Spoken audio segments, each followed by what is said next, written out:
receiving treatment at a hospital. Investigation into the matter is ongoing, but the incident has triggered serious concerns over the rising cases of hostilities against migrant workers across the country. Meanwhile, the Congress had hit out at the DMK over deteriorating law and order in the state, calling for stricter policing, and the BJP also hit out at the DMK, saying that law and order under Stalin's rule has completely collapsed in the state of Tamil Nadu. Meanwhile, the ruling DMK has called it an isolated incident and has vowed strictest action against these accused persons. Many of these drugs, ganja, all these things are coming from the BJP ruled states.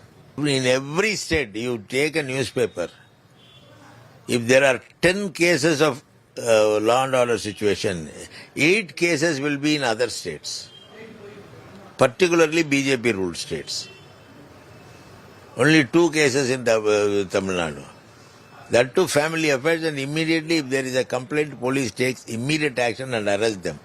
There was a horrific incident that we saw in Tirutani where 4 minor boys brutally thrashed up a younger boy. Did you have a chance to look at that visual? What do you make of this horrible? It's very horrific. The incident is very horrific. The investigation is going on. Whoever is behind this, I think they themselves have uploaded this video. They have taken this out. And what is the reason? What is the motive? I think the investigation will find out all these things. Nobody can take law and order into their hands.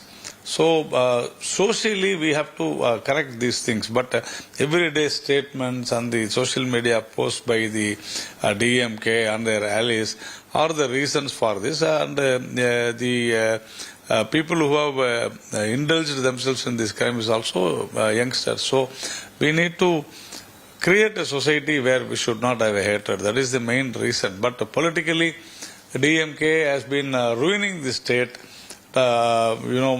in terms of region, religion, caste, and also the race, and also the north-south divide, everything. So this is totally, we accuse the DMK and the government.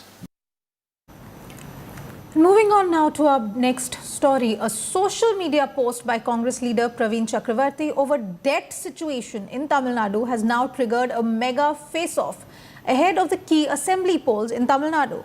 The row escalated after DMK MP Kanimoy said that DMK turned the debt turned the state into a developed state. Congress Neta Praveen Chakravarti, however, contradicted DMK's claim and said that Tamil Nadu had the highest outstanding debt of all states. He said that in 2010, UP had more than double the debt of Tamil Nadu, and that now Tamil Nadu's interest burden is the 3rd highest, and the state's debt situation was alarming. Praveen's post, however, did not go well with a few within the Congress itself. Congress MPs from Tamil Nadu have said that it was unfair to compare Tamil Nadu with UP, and that judging the absolute debt was like judging fitness by body weight, only for vibes. The DMK, however, dismissed Praveen's post, saying that a few people with private agendas were trying to create unwanted distractions. The BJP, meanwhile, has hit out at the DMK, saying that its lies had been exposed by its own ally, and public spat of the UPA era had made a comeback. Being from the DMK, what do you make of Tamil Nadu's finances, sir? Tamil Nadu's finances is in the pink of its health. Whatever the allegations, this is the constant refrain made by the ADMK here, the BJP here, that Tamil Nadu government is borrowing heavily. When the BJP makes these allegations and the ADMK makes these allegations, it's laughable, it's farcical. The union government, their borrowings in 2026 would be around 200 lakh crores. What basis? Can we come to a conclusion that the Indian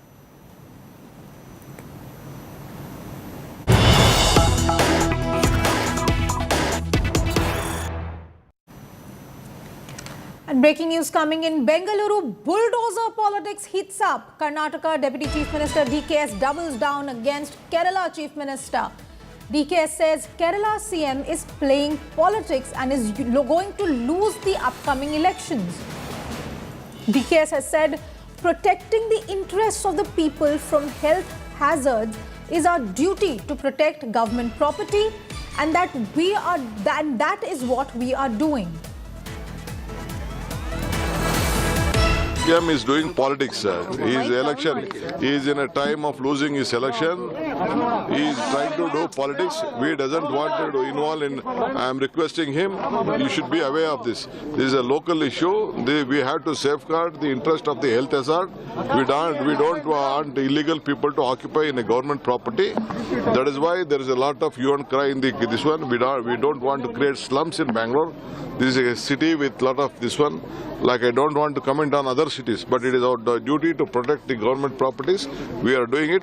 If anyone have been affected, if they doesn't have houses, we have an opportunity, we have a provision to give them houses. Definitely we will help all of them. Of course, we have got a representation, we have got allegations. Some of them have collected 1 lakh, 2 lakh rupees to put here this one. Lot of women have said, lot of people also have communicated to me. They have given some agreement as if they are the owners. We have collected. We definitely will take action against all those So what is the interest of Kerala in Karnataka? What is the interest of Kerala in Karnataka's Kogelusa? We don't want any Keralites. Our Chief Minister, let him do his job. We will do our job. Nagarjun Dwarkanath is joining me on this story. Naga, the Deputy Chief Minister, DKS, doubles down against Kerala Chief Minister, says we are doing what is necessary for us to do. What more do we know about this entire controversy and the demolitions? The Deputy Chief Minister D.K. Shivkumar has just landed from Goa and directly from the airport is gone to the demolition site, which is just close by to the airport. And now he's attacked the Kerala government and the Chief Minister, saying that the Chief Minister of Kerala should not interfere in Karnataka politics. And this is an internal issue of Karnataka. One, the illegal encroachers have been taken up on a dump yard site and they would be health hazards, is what D.K. Shivkumar is saying. This 15 acres of land belongs to the government and that's why they have been given notices and evicted. And today at 5 p.m. Chief Minister has called a high-level meeting to ensure that facilities and some remedy is provided to all these people who have been evicted from the place and now stranded. That's the meeting that CM has called. D.K. Shivkumar, before the meeting, has visited the spot. All right, thank you very much for that, Nagarjun. But moving on now to our next story.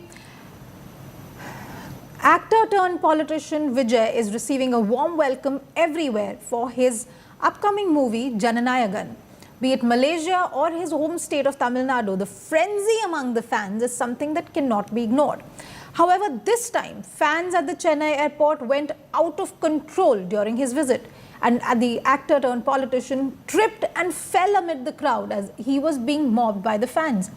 Security personnel quickly helped him up and escorted him safely to his car. This is not the first time, remember, that a celebrity has faced mobbing by fans. In just the past 2 weeks, this is the third such incident. Earlier, actors Nidhi Agarwal and Samantha Prabhu were also mobbed by the fans.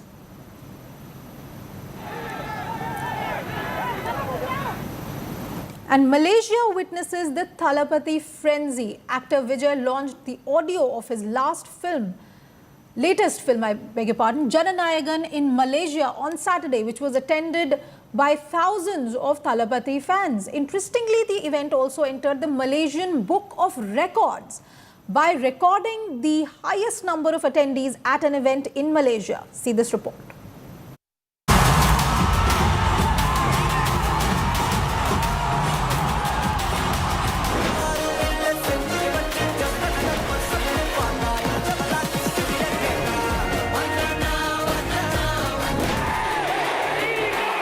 If you think this was in India, then you are completely wrong.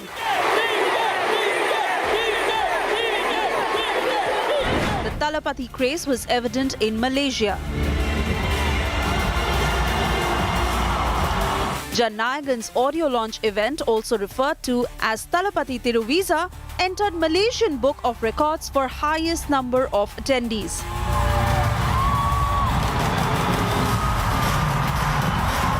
Reports suggest that over 1 lakh people gathered to get a glimpse of Vijay.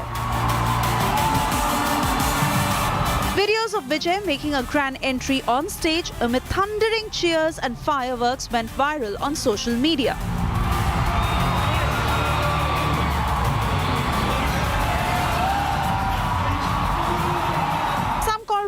biggest crowd puller in the world.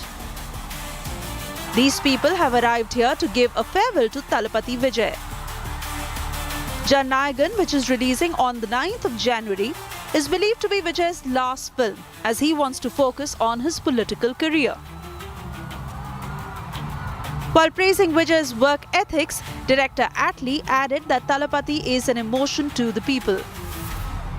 With due respect, but Talapati is an emotion to us. It's not just... Thank you for saying that. Soon after this, Atlee ran towards Vijay and hugged him.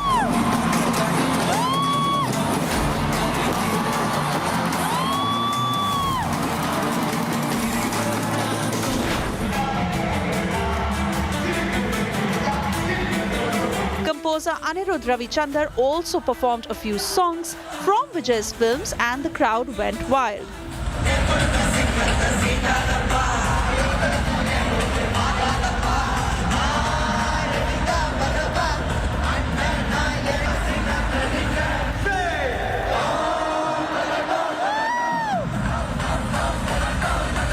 In another clip, Vijay's mother, singer Shobha Chandrasekhar, also gave a surprise performance.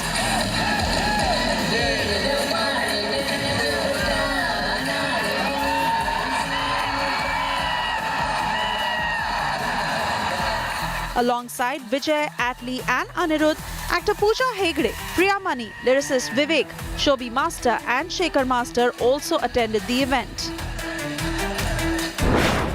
A day ago, the moment Talapati Vijay landed in Kuala Lumpur, it wasn't an arrival, it was a celebration.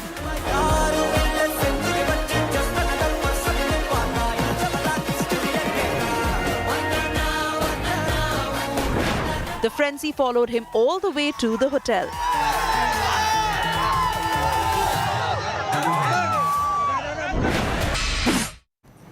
Viewers, Malaysia turned into a sea of fans as Talapati Vijay's grand audio launch for Jannayagan became an unforgettable farewell. With nearly 1 lakh attendees, emotional moments with Atlee and viral dance performances, the event celebrated Vijay's legendary cinematic journey. Take a look at this report.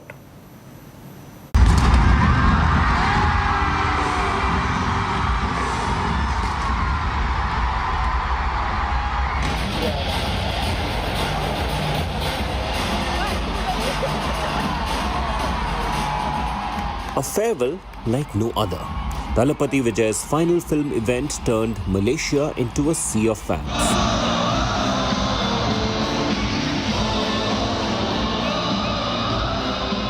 Malaysia witnessed an unforgettable spectacle as the grand audio launch of Jannayagan unfolded before a massive crowd, marking what is being described as Talapati Vijay's final film-related public event.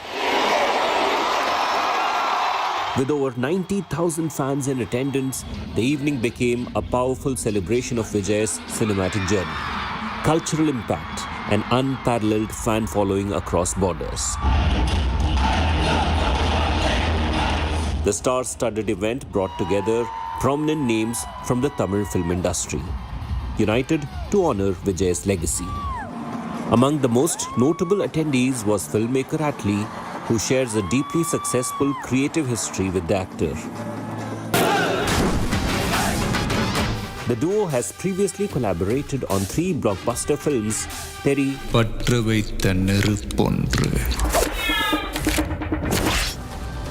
Marcel and Bigil.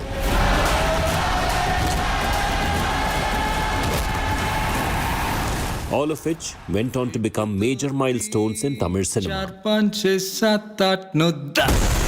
With due respect, but Talapati is an emotion to us. It's not just... One of the most emotional moments of the evening came when Atlee, after concluding his speech, ran onto the stage and embraced Vijay, saying Vijay has always performed as if each role were his last, giving everything to every character.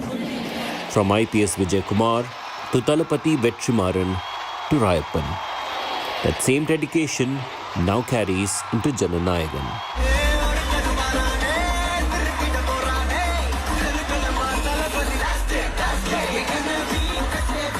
Adding to the buzz, a video of Vijay's dance performance at the event quickly went viral on social media, further amplifying the emotional high and fan frenzy surrounding the launch.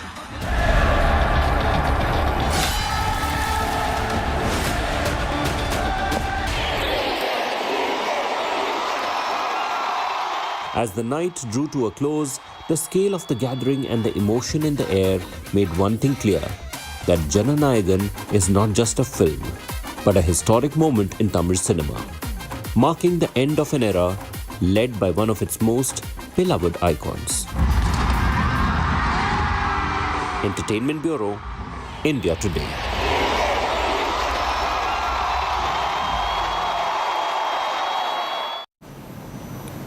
And our next story raises a very important question about behavior in public.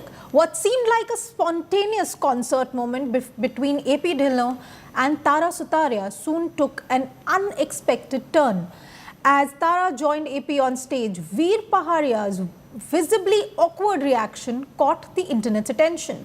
Within minutes, the moment sparked a debate on boundaries, comfort and public gestures. Take a look at this special report by my colleague Pranjali Sethi.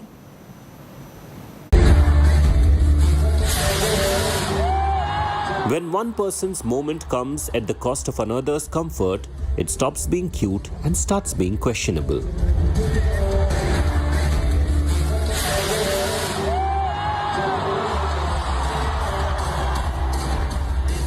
On stage, AP Dhillon's easy charm and spontaneous affection may have felt like part of the concert energy.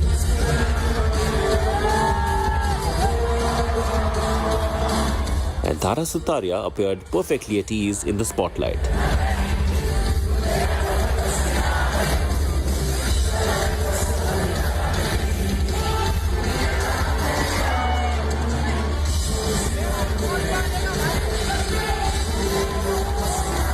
But standing just inches away, boyfriend Veer Paharia's visibly awkward and uncomfortable reaction told a different story.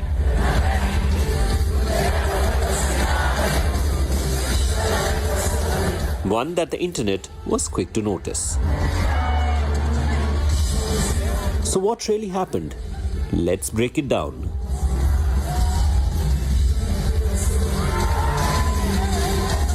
Recently, Veer Paharia and his girlfriend Tara Sutaria attended AP Dhillon's Mumbai concert.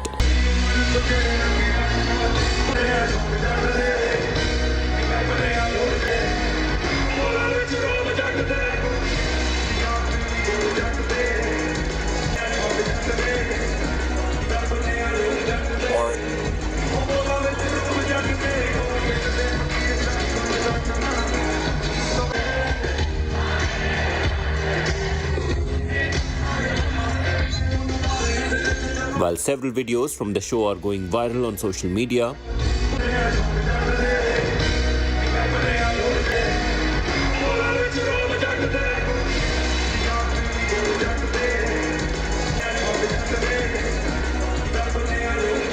one particular clip has grabbed everyone's attention.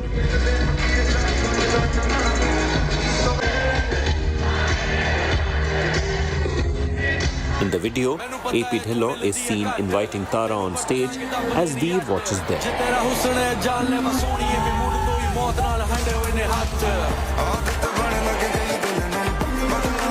Dressed in a gorgeous black dress, Tara joins AP Dhillon on stage. But as soon as she steps on stage, the singer hugs her and plants a kiss on her cheeks. In fact, Tara is also seen wrapping her arms around AP's shoulders.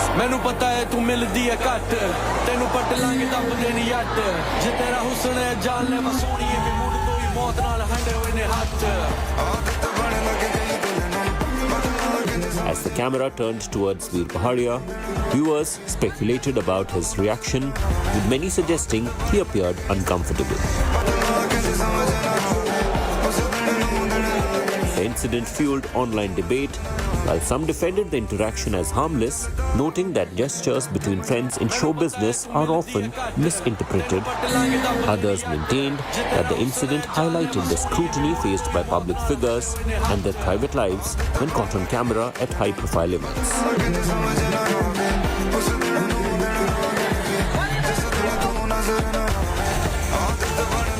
Memes flooded timelines and opinions clashed, and the trio's dynamic became the internet's latest talking point.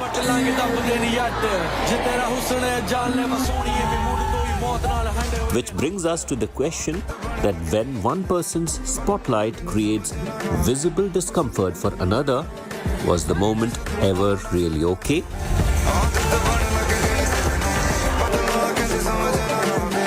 With Pranjali Sethi, Entertainment Bureau, India Today.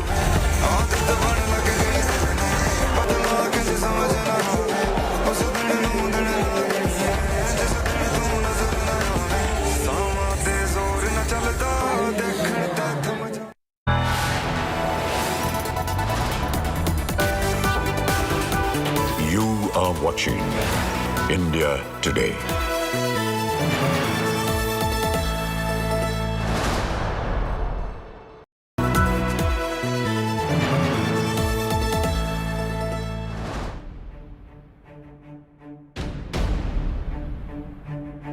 I think there are rabid elements in Bangladesh, yes, who are making extremely, scary remarks, honestly, because what will it mean also for the India-Bangladesh relationship? I don't think there have been any comments really that have come in from India where you can say that, these are fueling further the hate and things like that. In the last few days, what's happened in Bangladesh needs to be called out. It has been targeted violence.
are watching India Today.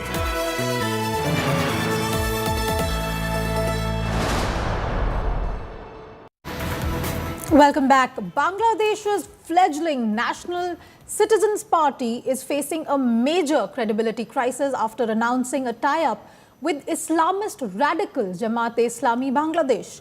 The party, which had projected itself as a student-led reformist force and played a role in the protests against Sheikh Hasina, is now accused of joining hands with Islamist radicals and exposing its true colours. The alliance has triggered a massive internal rift, with several NCP leaders quitting. Student leaders Mehfooz Alam and Nusrat Tabassum have distanced themselves from the party, and key face Tasneem Jara had already quit earlier. Tasneem was a prominent face of the NCP and is believed to be opposed to Islamist takeover. The tie-up before February polls rips the facade of the so-called citizen revolution. And the big question here is, was this a student uprising or a regime change script with gullible students unknowingly playing a role? And our next story, Donald Trump has been making efforts to end the Russia-Ukraine war. And in this regard, Trump hosted Ukrainian President Vladimir Zelensky at his Mar-a-Lago estate in Florida. Trump announced that he had also held a very productive phone call with Russian President Vladimir Putin. Without revealing any details, Trump dialed Putin before the meeting with Zelensky, and the call lasted for 2.5 hours. After the meeting in Florida, both leaders struck an optimistic tone, repeatedly suggesting that a peace deal was closer than at any previous point. Yet they also acknowledged the several issues, particularly territory security guarantees and the future of occupied infrastructure, remain unsolved. Ukrainian President Vladimir Zelensky said that a full agreement on the peace plan could be reached by January 2026, but also added that Trump has made significant progress in talks on ending Russia's war in Ukraine. He agreed that their teams would meet again next week to finalize outstanding issues. We had a terrific meeting. We discussed a lot of things. As you know, I had an excellent phone call with President Putin that lasted for over 2 hours. We discussed a lot of points, and I do think we're getting a lot closer, maybe very close. I do. I think he is. I think they both are. How close are we to a message to Mr. Putin? Got to make a deal. Got to get it done. Too many people dying, and I think both presidents want to make a deal. We believe that they're going to brief you. We settled 8 wars, and this is the most difficult one. I thought it would be in the middle of the pack. This is the most difficult one, but we're going to get it done. We're going to have a great meeting today. This gentleman has worked very hard. And he's very brave, and his people are very brave.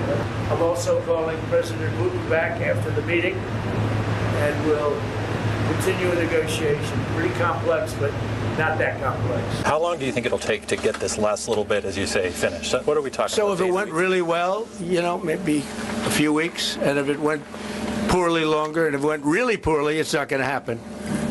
That would be a shame. There's that chance also. It's possible it doesn't happen. But, in a few weeks we will know one way or the other, I think. But this is a very complex one. You want to put odds on it? What the bad? No, I think we'll get it done. I don't want to say when, but I think we're going to get it done. Yeah. I mean, there was what Zelensky called was a very good meeting that happened between Steve Witkoff and Jared Kushner last week. And, that followed up with this meeting before the end of the year, I should say. Again, the meeting lasted for more than 2 hours. President Trump had talked to President Putin before he could meet Zelensky. And then I think he's shown more optimism as to be able to end this war, which, again, has been his number one priority after becoming the president. He even touted the fact that he could end this war in less than 24 hours with few phone calls. So I think it was very interesting to see that this meeting happening right now. President Trump, as we all know, is in Florida at Mar-a-Lago. He's not in Washington, D.C. He's trying to spend time with his family for Christmas and New Year's, but he's still prioritizing this very important peace plan that was started by Steve Witkoff and has been now handled by both Steve Witkoff and Jared Kushner. The good thing is that Zelensky sounded optimistic. He believes that this could work out. The other unfortunate part is we do not know when. As President Trump himself said, there's no deadline. He wants to see this war end. He wants to bring peace, but there's no deadline. He hopes that this war could end very soon. Now, we also heard from Pranay, he was talking about how European leaders would be coming to Washington, D.C. very soon in January, and there could be more follow-up conversations. But at least, we've come a long way since the first time we saw Zelensky and President Trump meeting way back on February 18th of this year, when we saw how he was talked down by Vice President Jance and President Donald Trump. So it looks like things are going in the right direction, according to President Trump. It's confirmed like 90-95% agreement on important stuff. But the territorial things, the security guarantees, I think those are the big holding points. And also the fact that the Russians have to vet this plan and they have to agree to it. And that's all we have for you in this edition of the news. But up next, our special bulletin for the hearing impaired. Keep watching India Today.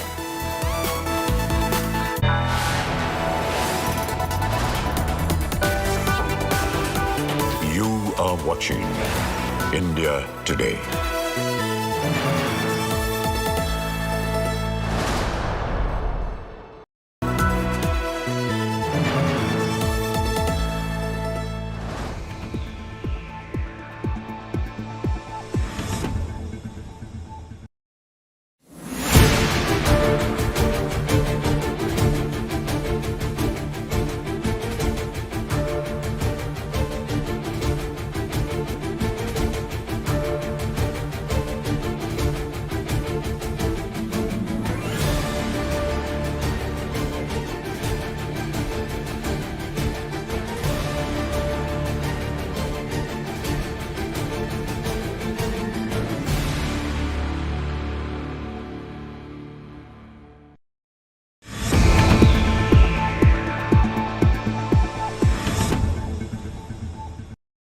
Hi, Sana here with a quick AQI update. Delhi 393, Mumbai 172, Kolkata 174, Bangalore 152, Chennai 212, Hyderabad 161.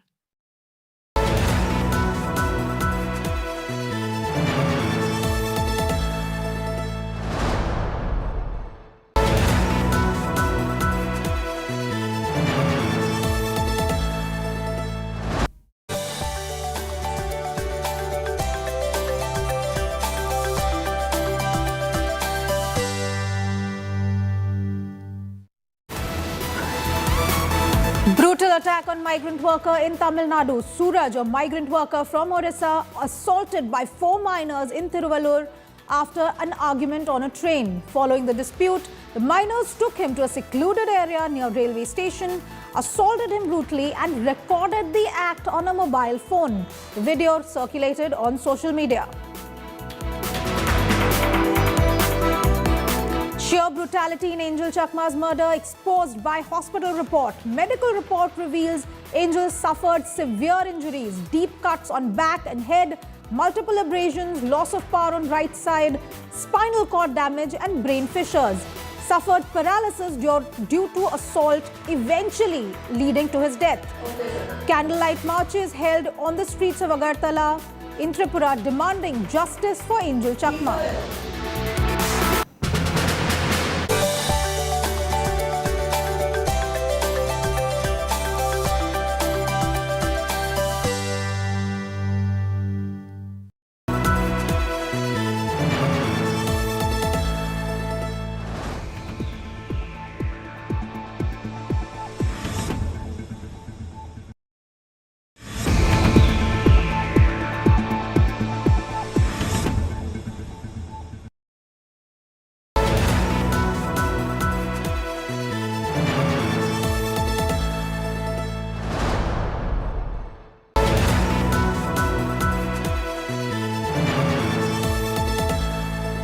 Bison panel, one board, infinite uses.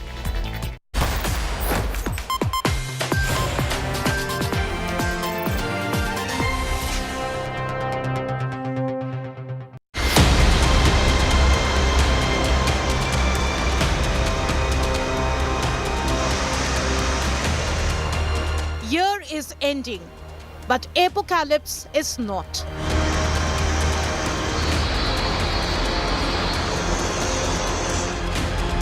+400 AQI as Delhi welcomes 2026.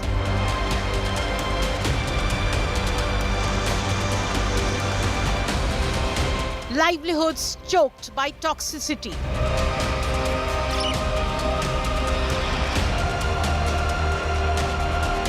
Rekha government acts after public outcry.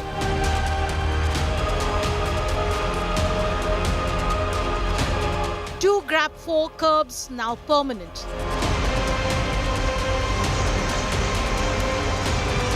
Will capital breathe free in 2026?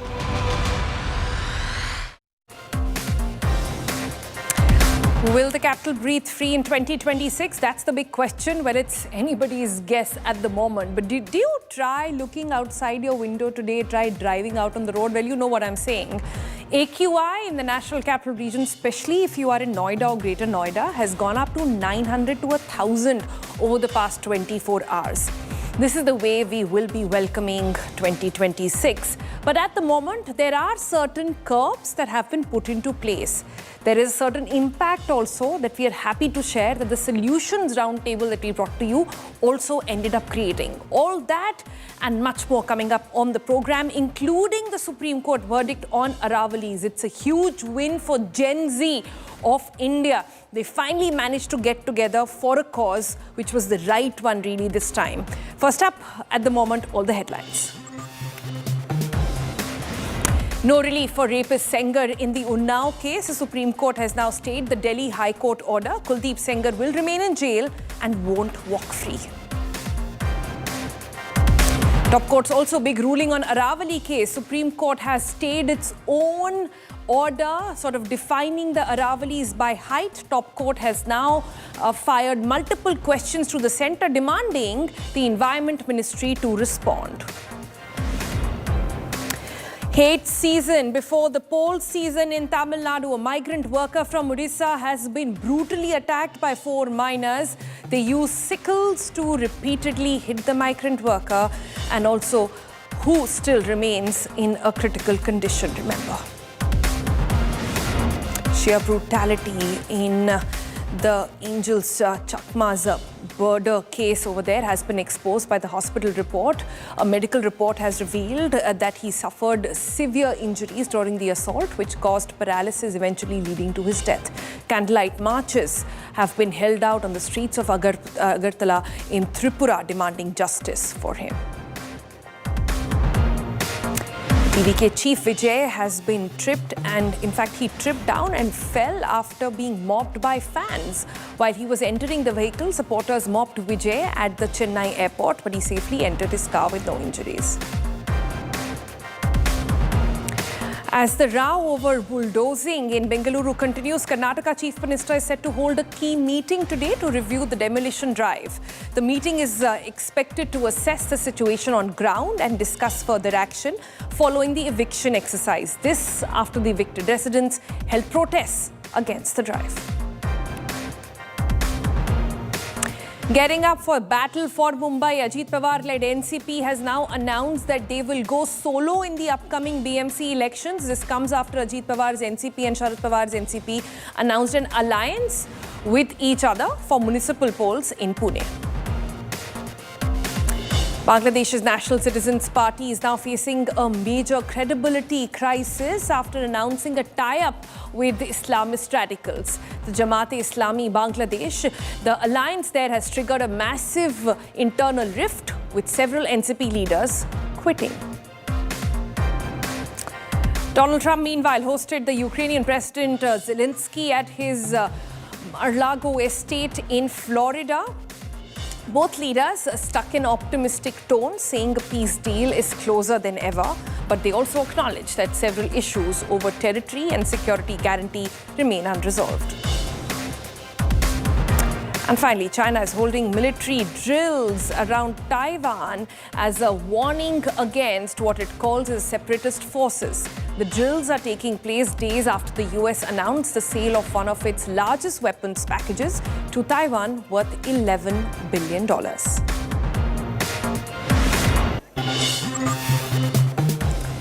Pollution, fog, and the dipping temperature.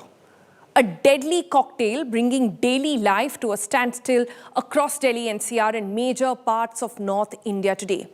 Visibility plunged to a near zero in the national capital, crippling essential services. At least 128 flights were cancelled, 8 diverted. Airlines issued advisories as operations struggled through thick fog. On the ground, well, rail services as well, rail traffic went off it. 100 Delhi-bound trains delayed, roads slowed to a crawl with highways and expressways choked as well. An orange alert has been issued. More cold days are expected ahead. In fact, in Noida, the impact was severe enough for authorities to declare a holiday for schools. But beyond the fog and cold, the real danger really remains to be that of pollution.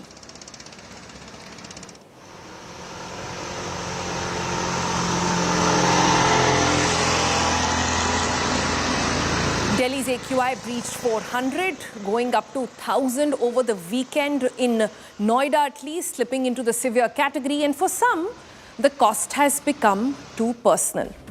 A senior executive of a 7,000 crore pharma company has quit his job abruptly, writing one line as the reason. And that was Delhi's pollution. Rajkumar Bafna, the finance head for Coombs Drugs and Pharmaceuticals, resigned in a blunt mail to the management. It said it as simply as that. Due to Delhi air pollution, I'm resigning. Please relieve me as soon as possible. A stark reminder there that when air turns toxic, even careers are forced to move. And this is, remember, the finance head of a pharma company. They know a little bit about health. They know a little bit about what medicines can or cannot do. They also understand the matter in detail. Meanwhile, sustained public pressure has finally delivered action. The Delhi government has announced that 2 of the GRAP 4 measures will now be permanent. Remember, one that kicks in and kicks out every time the AQI gets a little bit better or not? Well, 2 of these, which is no fuel for vehicles without a valid pollution certificate and no entry of non-BS6 vehicles into the capital from the borders. Both these rules that were applied under GRAP 4 will now stay permanent throughout the year. So let's get a quick check on this and get an understanding from our reporters on how this is actually panning out on the ground. Joining me is Shreya Chatterjee and Sushant Mehra. Shreya, let me come to you first. You know, this is a good relief. And when I say relief, I don't mean for the citizens or for the drivers in the national capital, but for those who've been demanding stricter action on pollution year-round. So what are you seeing as an impact on the ground when you're interacting with people? What about checks? What about public sentiment? Tell us both.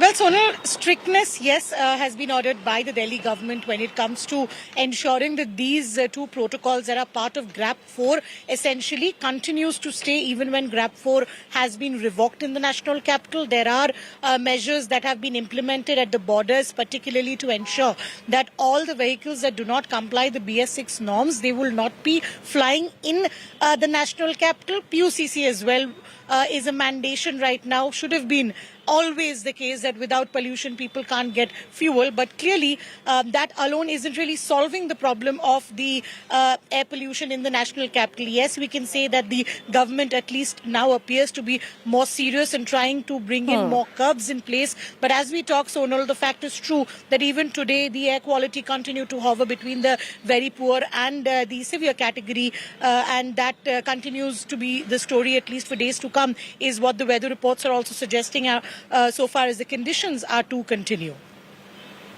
All right, so this is a busy time, remember, for traffic police as well across borders, and we really hope that apart from just the regulars that we get of drunken driving or speed driving, etc., this is also getting followed at the border, especially for cars that are driving in or driving out for that matter, for the New Year rush as well. Also with me is Sushant. Sushant joins us from one of those PUC centers that we spoke about. Sushant, what are people saying? And importantly, are the PUC centers, the ones that actually give out these certificates or put their stamp on it, are they really equipped at the moment to carry out a vigil like the one that has been called for by the government? देखिए सोनल, मैं आपको बता दूं कि दिल्ली के अंदर अगर आपके पास पीयूसी नहीं है तो आपको फ्यूल जो है वो नहीं मिलेगा। ये इम्प्लीमेंट सरकार की तरफ से किया गया, उसको लेकर के रियलिटी चेक मैं आपको दिखा दूं कि किस तरीके से वो काम करता है। मेरे पीछे अगर आप देखेंगे ये पीयूसी सेंटर है और इसके ठीक बाहर आपको एक कैमरा जो है वो इंस्टॉल नजर आएगा और ये पूरा ANPR सिस्टम लगाया गया। अगर कोई भी गाड़ी जिसके पास PUC सर्टिफिकेट नहीं होगा, ये कैमरा पहले उसको कैच करेगा और स्पीकर से यहाँ पर बकायदा उसकी अनाउंसमेंट होगी कि इस गाड़ी का जो नंबर है उसके पास PUC सर्टिफिकेट नहीं है, तो उसको फ्यूल जो है वो ना दिया जाए, और उसके बाद वो यहाँ पर अपना PUC सर्टिफिकेट जो है वो बनवा सकता है, उसको PUC सर्टिफिकेट मिलेगा, उसके बाद ही आपको पेट्रोल जो है वो मिलेगा। हालांकि सरकार का मानना है कि कई PUC सेंटर्स पर इस तरीके के ANPR सिस्टम जो लगाए गए हैं वो काम नहीं कर रहे हैं। उस पर भी सरकार ने सख्ती से एक्शन लिया। पिछले दिनों जिस तरीके से हमने बैक टू बैक ये पूरा कैंपेन चलाया, उस पर इंडिया टुडे आज तक की जो खबर थी उस पर सरकार ने संज्ञान लिया और उसमें तकरीबन 28 ऐसे PUC सेंटर्स हैं जिनको सस्पेंड किया गया, जो कि इस तरीके के नियम को फॉलो नहीं कर रहे थे। इसके अलावा 4 PUC सेंटर्स को पूरी तरीके से ब्लैकलिस्ट कर दिया गया, लेकिन ग्राफ 4 जो है वो हटा दिया गया है। CAQM की तरफ से ग्राफ 3 इम्पोज्ड है दिल्ली के अंदर, लेकिन आज जिस तरीके से लगातार जो पोल्यूशन का स्तर है वो काफी ज्यादा है और सीवियर कैटेगरी के अंदर बना हुआ है, और 25 मॉनिटरिंग स्टेशन सुबह मॉर्निंग के अंदर 40 में से सीवियर कैटेगरी में थे।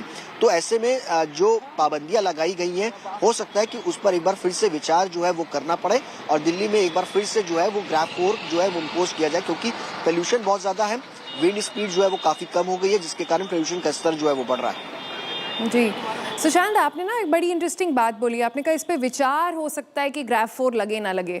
This has to be a very peculiar thing. Because last we remember the Supreme Court had said that the minute it crosses and gets into the severe category, there should be a grab 4. But this time around, we are seeing a lot of vichar, vimarsh happening on whether or not grab 3, grab 4 has to happen. Let me take that question to Shreya as well. Shreya, on the ground, we've seen, I think fair to say that we've seen a sort of not a very active approach on grab 3, grab 4. Almost like government understanding that it is an inconvenience, it causes loss of livelihood for a lot of people, it causes a lot of, issues for people, parents, schools are shut, others as well. At the moment, when pollution levels as we speak are still above 500, if you're in Noida or Greater Noida, anywhere it's above 600, 700, 800, depending on where you stay really. At the moment, what is the public response that you're gauging? Are they okay with this arrangement? Well, the public somewhere down the line needs to be more proactive, because probably that is also missing on the ground, is why we see the government, when it comes to removing these protocols, they are immediately very quick. Because if you see one good spell, immediately the next day grab 4 is removed. But when it comes to the immediacy that needs to be shown, as you were talking about the Supreme Court direction, that the moment the pollution level rises, you do not see that going back to grab 4 again. So that is something that's been the case, because we are resilient. Probably the public is not that proactive in raising their voices when it comes to pollution. We hope they understand the severity of the long-term effect that it actually causes to our health. It's a health emergency that needs to be addressed more proactively. But as Sushant, my colleague, was pointing it out, grab 4 might again be brought in, because the weather conditions do not seem to be improving in the national capital, despite the kind of restrictions that the government is trying to initiate. Grab 4 was quickly removed with one good spell, but it's not brought back, while we continue to see severe AQI situations in the national capital even now. That's a very good point, Shreya. The urgency with which grab 4 or grab 3 is removed versus the urgency with which it is imposed, there's a massive difference, right? The way in which it is brought in, the time it is taken as well, that is a major difference. That's a good point there. Let me take another question from Sushant. Then Sushant, आपके हिसाब से क्या जितने आप petrol pump में आप गए हैं आसपास, हमने तो इतने रियलिटी चेक भी करे अभी, आपको लगता है कि जितने भी पेट्रोल पंप हैं दिल्ली NCR में, आप नोएडा, ग्रेटर नोएडा, आप जानते हैं कैसे पेट्रोल पंप होते हैं, कितने दूर दूर कॉर्नर्स में होते हैं, वहाँ पर ऐसे स्पीकर्स, ऐसे कैमरा का अरेंजमेंट हो पाया है? देखिए, मैं आपको बता दूं सोनल, इसके लिए सरकार की तरफ से तमाम जो दिल्ली के अंदर है उसमें ये पेट्रोल पंप्स को इम्प्लीमेंट करने के लिए नोटिस जो है वो आज से तकरीबन 4-5 महीने पहले जारी कर दिया गया था, जब दिल्ली के अंदर सुप्रीम कोर्ट का ये ऑर्डर आया था कि 15 साल और 10 साल पुरानी गाड़ियों को बैन किया जाए। लेकिन उसके साथ साथ जब हमने ये पूरी खबर दिखाई कि किस तरीके से ANPR कैमरास जो है वो काम नहीं कर रहे हैं, PUC सेंटर्स जो है वो फर्जीवाड़ा कर रहे हैं, उस पर ज्वाइंट जो कमिश्नर है ट्रांसपोर्ट विभाग की तरफ से, उन्होंने यूपी और हरियाणा के जो कमिश्नर है ट्रांसपोर्ट को, उनको बाकायदा एक लेटर जो है वो इशू किया है और कहा है कि इस तरीके के फर्जी सर्टिफिकेट्स जो है वो यूपी और नोएडा से और उसके अलावा गुरुग्राम से जो है हरियाणा से बनाए जा रहे हैं, उस पर रोक लगाई जाए और उन तमाम पेट्रोल पंप्स को जो है वो पूरी तरीके से सस्पेंड किया जाए, कि ताकि लोग जो है जिनके पास गाड़ी के पास पोल्यूशन नहीं है वो अनदर स्टेट से, नेबरिंग स्टेट से जो है वो पोल्यूशन करवा करके दिल्ली में एंटर कर रहे हैं, तो ऐसे में ना हो, फर्जीवाड़ा किसी तरीके से ना हो, इस पर संज्ञान लेने की जरूरत है और ये लेटर जो है वो इशू किए गए। लेकिन दिल्ली में भी लेटर लिखे गए हैं सुशांत, कितना इन्फोर्समेंट लगता है आपको हो पाएगा इस पर? ये पीछे कैमरे जो है देखिए, सरकार भी जानती है कि वो इतनी जल्दी इसको इम्पोज करना आसान नहीं होगा। इस तरीके से उनको जो ऑर्डर्स हैं वो लिखित रूप में दिए गए, लेकिन नेबरिंग स्टेट उस पर किस तरीके से काम कर रही है ये देखना होगा कि कैसे वो काम करती है। हालांकि इसके अलावा मैं आपको बता दूं कि कई सारे पेट्रोल पंप्स पर भी जो नोएडा है, पिछले दिनों हमने दिखाया था कि वहां पर भी एक्शंस जो है वो लिए गए थे फर्जी पीयूसी सर्टिफिकेट्स को लेकर के। वहां पर भी कई सारी एनफोर्समेंट टीम्स जो है उन जांच करने के लिए पहुंची थी। जी, all right, Sushant and Shreya, we'll leave it there for the moment. Thank you both for joining us with all those insights. All right, and talking about pollution and those two permanent GRAP 4 measures, were a bit of a good news that we can actually share with you. India Today's relentless coverage, especially the SIT exposes that we brought out, we forced government to take action against these rogue PUC centers and polluting buses as well. And now a solution long discussed on this very program. In fact, it was discussed on Friday, where we talked about the solution for pollution. A lot of think tanks, a lot of experts in the domain came together, and we had a full 1-hour discussion on what should be done. Very happy to report to all of you today that one of those suggestions has actually been picked up by Delhi government and has been implemented. Several pollution control measures advocated here on the program also, which have been adopted. One key idea that we had spoken about, which in fact the experts brought to the fore, was that there should be a year-long enforcement of GRAP measures. It was strongly put together at that round table. Take a look at what the expert had to say.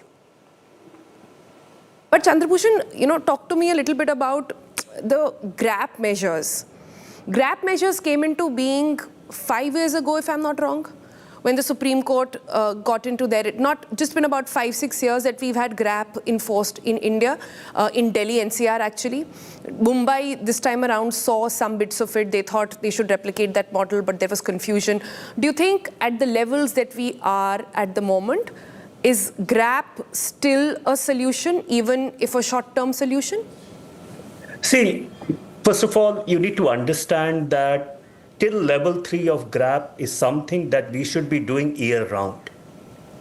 I don't understand why we need to say that we need to stop burning waste only during pollution season. And that will happen in GRAP 3 or dust management. So till GRAP 3, all the activities that are listed should be done year-round. It is the responsibility of municipality. One other thing we miss all the time is to hold municipal corporations accountable. What is NDMC doing or MCD doing? We go to state government and union government, but the fact is, till GRAP 3, everything that needs to be done is to be done by local government. So I don't think GRAP 3 is a year-round activity. It should happen. GRAP 4, I have never believed that is a right approach. It's a very draconian, provision. Instead of ensuring compliance, which is a tough job because inspectors will have to be on the ground. They will have to inspect factories and buildings. They take an easy way out and say, I'm going to close everything. So GRAP 4, there is no evidence that GRAP 4 is leading to any reduction in pollution. Even the enhanced, position of GRAP 4, it changed this year. Absolutely. Ordin even was removed. So a couple of measures which were in GRAP 4 went to GRAP 3. You're saying under the revised definitions, GRAP 3 should be enforced all year round? Yes, absolutely. Only in Delhi NCR? I mean to say it is depending on state governments, wherever there is an air pollution crisis. First of all, Sona, let me rephrase what I'm saying. I don't think we need GRAP the way it is being done in Delhi NCR anywhere in India. The activities that are, most of the activities that are there in GRAP should be done year round. The draconian provisions of GRAP is not leading to any result. Last 2 days, air quality has improved not because there was GRAP 4, because the wind speed was more than 10 meters per second. All right, so Chandrabhushan there making that point on our solutions roundtable, and now the Delhi government also going ahead with it, saying that at least 2 of those measures from GRAP will stay. Again, to remind you, no PUC, no fuel in the national capital, no matter where you come from. And second, of BS6, no entry to any cars which are below BS6 levels as well. Both of those have now been implemented year-round by the Delhi government. All right, with that, let's move on to the other top focus here on 5 Live. The public pressure seems to have worked. The Gen Z outcry has finally led to some action. What began as online outrage has now reached the country's highest courts. And today, the Supreme Court of India put the sort of controversial new definition of Aravali range on hold. This was the same definition that was relied on, a 100-meter height rule to decide what qualifies as Aravali Hills, and a rule environmentalists, remember, warned could strip legal protection for the vast stretches of one of India's oldest mountain systems. Now, what happened today? Let's give you an update there. During today's hearing, the court acknowledged that the 100-meter benchmark may not be the correct way to define a hill range like Aravali, and that parts of its earlier order were being interpreted in ways that raised serious environmental concerns. The bench also took note of fears that this definition could open ecologically sensitive areas to mining and also real estate activity.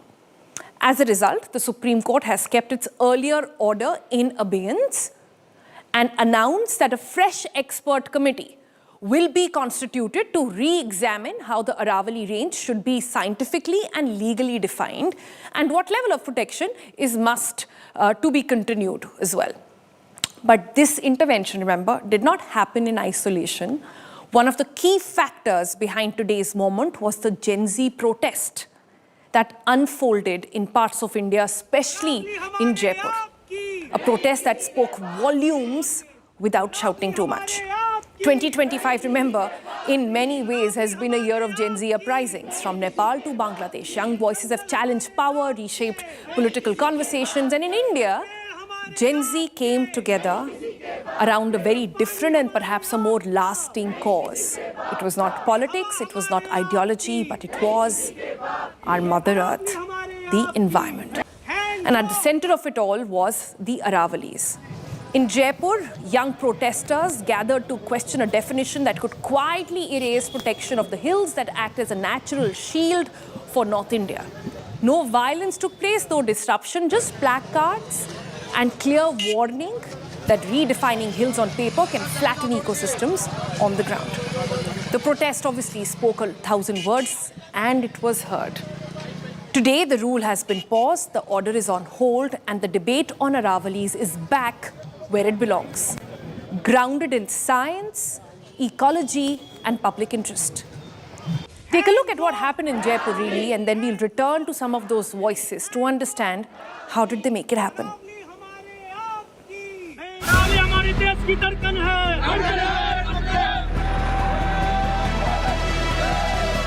Save the Aravalis, save the Greens, save the nation. The anger on the streets was loud, the message unmistakable.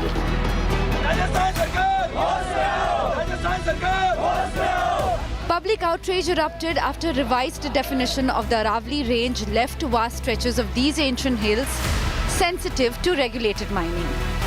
Leading the charge, Gen Z young voices fight to protect one of the world's oldest natural shields. And this time, the pressure worked. The Supreme Court has put its own order on hold, staying the centre's definition of the Aravali hill range. The top court initiated suo motu proceedings, admitting that critical clarifications are needed. A new expert committee will be formed to re-examine the definition, replacing the earlier panel, which the court itself noted was dominated by bureaucrats. And the top court's recent ruling has been met with a positive response. हमने ये मुद्दे उठाए, supreme court ने आज क्या कहा है? Supreme court ने कहा है कि अब तक परिभाषा हम बदलेंगे नहीं, इस पर और विश्लेषण होगा, अध्ययन होगा, इस पर विचार होगा, और हम मानते हैं कि अरावली पर्यावरण के नजरिए से एक बड़ा संवेदनशील मामला है। अपेक्षा के अनुरूप फैसला हुआ है। सुप्रीम कोर्ट ने शिव मोटो पीएल फाइल की थी, समझ जाना चाहिए क्यों करी, ये नौबत क्यों आई। डेफिनेटली आई मीन ये जुडिशियल इंटरवेंशन एक बहुत सही टाइम पे, और कंसिडरिंग के 4 दिन बाद कोर्ट खुल रहे थे और इसको छुट्टियों में लिया गया है, so it's obviously well meaning and much needed. The relief comes after fierce criticism of the centre's 100-meter rule, a definition that would have opened the doors to legal mining in nearly 90% of the Aravali's. While the government announced a ban on new mining leases, concerns refused to die down. Now, with the Supreme Court pressing pause, many see this as a victory for reason and resistance.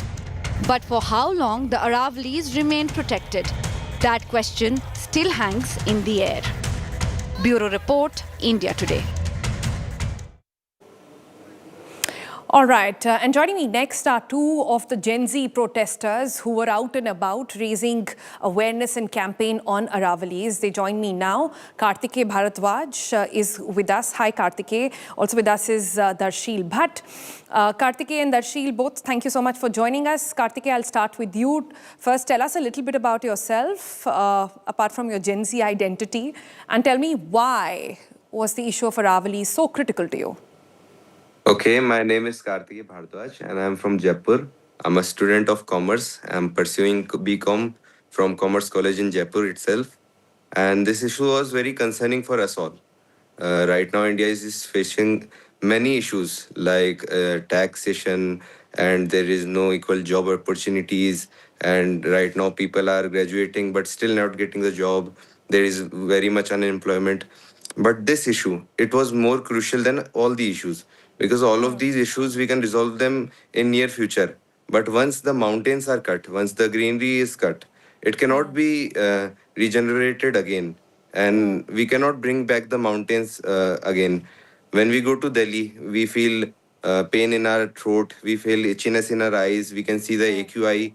And we don't want such situations to arise in Rajasthan and Jaipur itself. So it was very important for us. Oh, how interesting. You were saying Gen Z actually understood the connection between environment and health, and they actually understood the connection between Aravalis and pollution? Yes, we do understand it, because right now Aravalis act as a natural shield. It not only gives us oxygen, not only gives us the greenery, but also it saves us from the dust storms. It also regulates the rain. It also regulates the groundwater. There are many natural calamities we will face if we lose these Aravalis. I'm filled with hope when I'm hearing people like you, Kartike, because on this program, I constantly talk to politicians who don't seem to understand even half of what you guys are saying. So, like I'm saying, my year is ending on a good note, but that brings me to Darshil. Darshil, Gen Z in India is generally seen as this disillusioned, Instagrammable, instant gratification sort of, generation, which doesn't seem to care about much.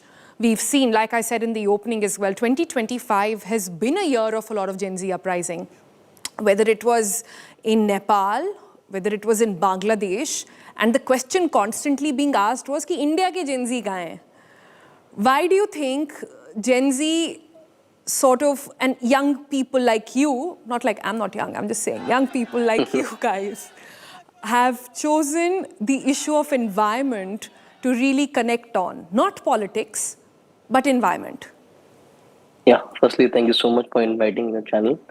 And a conception has been made by the ideal people of India that the Gen Zs only know how to comment on YouTube video, how to post on social media. But the reality is that it's the time to raise a voice. When it was the time of corruption or anything else, we can see it. It's not necessary for us to raise the voice. But when it comes to a life, like Mr. Kartike said earlier, it's the matter of life. If the Aravalis is being cut, it will definitely affect our lives. So it's a necessary step that should be taken. And the Aravali is a very, very important point in the country. It's a sensation, and Gen Z has raised the voice in our street, and we came up out of our house to raise a voice against it. It's a very necessary step. सो दर्शीले किसने organise कराया था protest, मुझे बताइए. क्या Gen Z groups अलग अलग थे? कैसे आपको पता चला इसके बारे में? इतने सारे लोग कैसे आ गए स्ट्रीट्स पर? तो जैसे हम दिल्ली में थे, तो दिल्ली में कमेंट आना स्टार्ट हो गए थे जब हम दिल्ली में थे फ्यू वीक्स अगो. तो कि अरावली को कटने की न्यूज आ रही है. बहुत सारे डीएम्स आ रहे थे, बहुत सारे मैसेजेस आ रहे थे कमेंट्स के माध्यम से. तो कार्तिक भारद्वाज ने डिसाइड किया तो इसके ऊपर एक वीडियो लॉन्च करते हैं. तो दिल्ली में इंडिया गेट के आगे वीडियो लॉन्च किया गया कि will soon doing a protest इस संबंध में. तो बहुत सारे लोगों ने सपोर्ट दिखाया कि will definitely join you, we need a younger voice who is a voice. तो as a medium, as a leader, Mr. Karthikeya Bharadwaj introduced a protest which was done on 24th December 2025, and nearly 1,000 of Gen Zs, not only from Jaipur but all over the India, like from Delhi, from MP, joined us to save the Aravali. Okay, so leader Kartikeya Bharadwaj ji, आप मुझे बताएं Under the कि leadership. कहाँ से आपने इतने सारे लोगों को बुलाया. एंड ये तो वैसा वाला समय है ना, it's that time of the year, right? Everybody wants to take a chill pill, everybody wants to relax a little bit, you know, and look forward to the new year, make party plans. But here you are moving the party to the streets and saying that no party till Aravalis are really arrived at, right? Help me understand, how did you manage to get this message across? क्या ये easy था या difficult था लोगों को इकट्ठा करना एक environment के issue पर? It was quite easy for me because all the youth is really educated. They do understand what is AQI. They do understand what is pollution. They know what are the hazardous problems we are going to face if the Aravlis are being cut. So it was quite easy for me. I have a great connection with the youth of Rajasthan. So I just made some videos and tried to aware all of them that it is not important to party in this New Year, because in upcoming years you will not be able to celebrate your New Year itself. Our new generation is going to come. We all have our mothers and fathers. We all have our small sisters, small brothers. If they are going to have problems like asthma, lung cancer, TB, and these things are going to be common in near future, how will we celebrate? So to celebrate in future, we must protest today. And if we are today able to protest against it, if today we are able to save our Aravlis, we can celebrate anytime. We have so much time to celebrate our New Year. We can celebrate next year. We can celebrate the year Karthikeya, next help to it. me understand this. My understanding has been that some of the older generation, let's say boomers, for example, millennials are a different lot, right? Say boomers and above, you think they don't understand or look at the issue of environment and health the way we do? You think there is a critical sort of gap between their understanding of what is good health, what is important for good health, both of yourself and that of the planet? You think older generations just don't get it? Actually, this statement is partially correct, I can say, because there is a big generational difference between us. They have never seen so much vehicular pollution. They don't know much about the AQI, and it was not a common definition for them. Right now, we can see it all over the Delhi. Even the older generations who are living in Delhi knows about the pollution. But in Rajasthan, it is not a very common thing. In Jaipur, the AQI has been 60 and 40, 50, like this all over the year. But right now, it is raising slowly. And now people are slowly getting aware about it. Like right now, I think AQI in Jaipur is around 250, which is very bad for our health. But there are not much safety concerns in mind of people right now. They are learning about it slowly. The Gen Zs are well aware. They are trying to make their parents well aware too. But it will take time, a little bit time. But this matter of Aravali, it took all the eyes from the normal work of household people also. Now they are also looking at it, and they are also trying to understand that this issue is really big, and we must save the Aravalis, and we must protect the nature from all the other things too. Because we have witnessed some time before only, the Dol Ka Bagh jungle, which is also called as the lungs of Jaipur, has been cut by the government. And that time also Gen Zs were protesting. We were doing peaceful protest, but the government was not hearing us. They just used to put us in jail, they used to do lathi charge, and after all of that, now the jungle has been cut. So now people are understanding that we must get into some aggressive mode and tell the government that we are not going to Good stay for you silent. guys. Good for you guys, and kudos to your generation for having done that. But Thank you Darshil, so my much. last question is to you. Delhi का Gen Z कहाँ है भाई? जयपुर में 200 पर लोग बाहर आ गए हैं सड़कों पर. दिल्ली में तो 1000 हो गया है. Are you guys in touch? Like, is this a regional thing, or should I say just the Delhi Janta is very laid back any which way?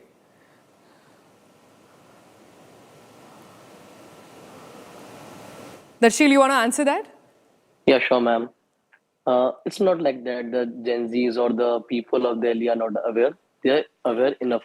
But they don't have a people who can raise their voice, who can do protests on their behalf. So it's the right time for the elites to come out of their houses and raise voice against it. Right. All right, Actually- let's see. Yeah, Karthikeya, quickly. Actually, the youth is a little bit scared. And there is a message from my side also to the youth that even if they put us in jail, even if they do lathi charge on us, or even if they kill us, we don't care. Because in the upcoming future, seeing these situations in Delhi, we are going to die itself. If we live there, we are in a gas chamber. We will die of some disease. So it is better to die on the streets fighting for our life, for the future generations. That is what I think. Well, we really hope it doesn't come down to that. We really hope that our leaders are able to hear your voices, because we know when the younger generation unites for a cause, things happen. Parties and political powers get overturned, systems change, court hearings get overruled as well. So we are really banking on this generation, who will actually be the one living the most outcome of these bad rules, to actually come out and ensure that their voice is heard. For the moment, Karthikeya and Darshil, thank you so much for joining us. Good luck for everything that you guys do next. All right. On that note, we're going to slip into... All right. On that note, we're going to slip into a very quick break. Coming up on the other side, we continue to look at the weather patterns. Everybody is making New Year plans, but how exactly are they looking like from Delhi all the way to Sydney? Come right back for that.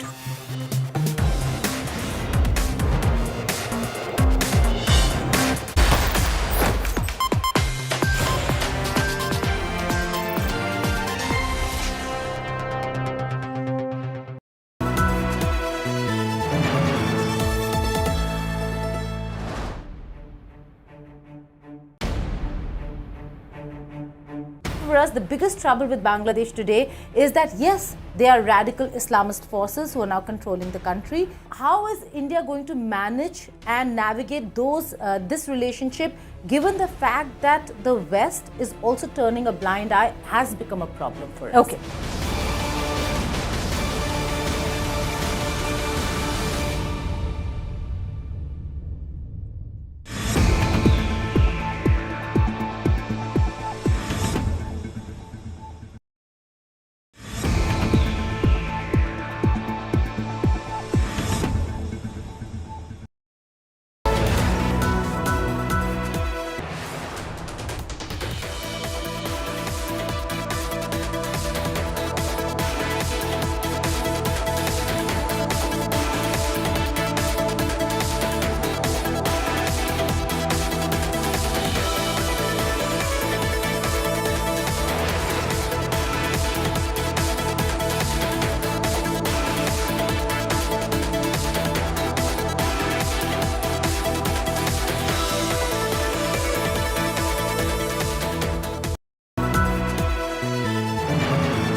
Welcome back. As the world counts down to 2026, the weather story begins in India, where sharp contrasts dominate with cooler than usual conditions and also hazardous air quality in the north and east, while western cities stay near seasonal norms as well, and south remains warm, humid and slightly unsettled. Now, this divide mirrors a global pattern, with New York entering a harsh winter after early snow, the North Pole logged in severe Arctic cold, and Europe experiencing rain-heavy but mild conditions. Tokyo, meanwhile, stayed cool, dry. Sydney there was, welcoming the new year in summer warmth. Highlighting all of this is our next report, where we take you through what's happening with the weather patterns this new year in India and beyond.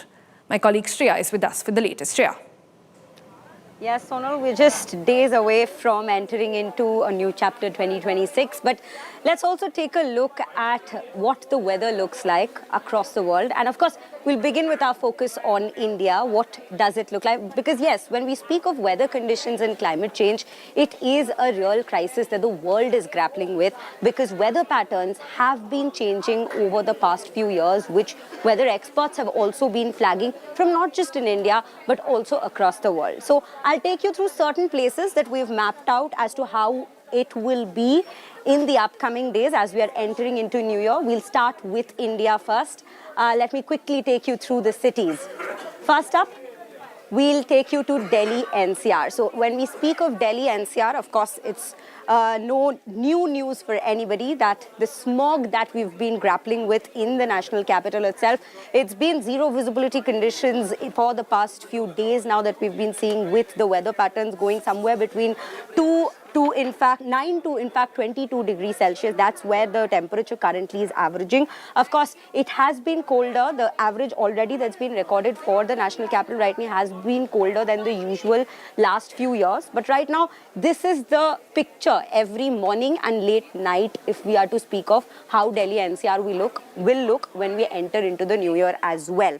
Now, we'll move to another city. Let's quickly take a look at what the situation is in Jammu and Kashmir. Of course, Jammu and Kashmir, whenever we speak of, let's tell you, this time the snowfall has already begun compared to the last few years where the snowfall had set in a little later. Of course, there's sub-zero night temperatures, average low around -2 degrees Celsius. Beautiful snow-covered regions already that we are getting to witness this winters, and New Year's also, that's the same situation. But if we speak of the AQI here, it's around 150, so that's around a moderate. But yes, Delhi again, when we spoke about the smog situation, it has been nearing hazardous levels quite often at this given point as we enter into a new year, and that's something we are also looking at. Next up, we'll take you to another part of the country, that is the western part. This time, viewers, let us tell you, Mumbai has also been flagging AQI issues. So I will begin with that because you can see the cloudy atmosphere that's been blanketing this very city. The AQI has been between 200 to 250. That's also quite concerning for this region. Temperature again is somewhere 19 to 29 degrees Celsius right now is what we are learning of, and that's what it will be for the next couple of days as well as we enter into the new year. Humidity levels recorded here is currently high. Another neighboring city, if I speak of, in another state, that in the western region itself, that would be Ahmedabad. Let's take you to Ahmedabad next in Gujarat. But before that, yes, from west to east, let me quickly take you to my hometown, Kolkata, at this given point, because I'm coming back from there, and the city right now currently is recording quite hazardous air quality. Let us tell you, this is in fact the first winter, one would say, where we've seen the air quality in such poor condition.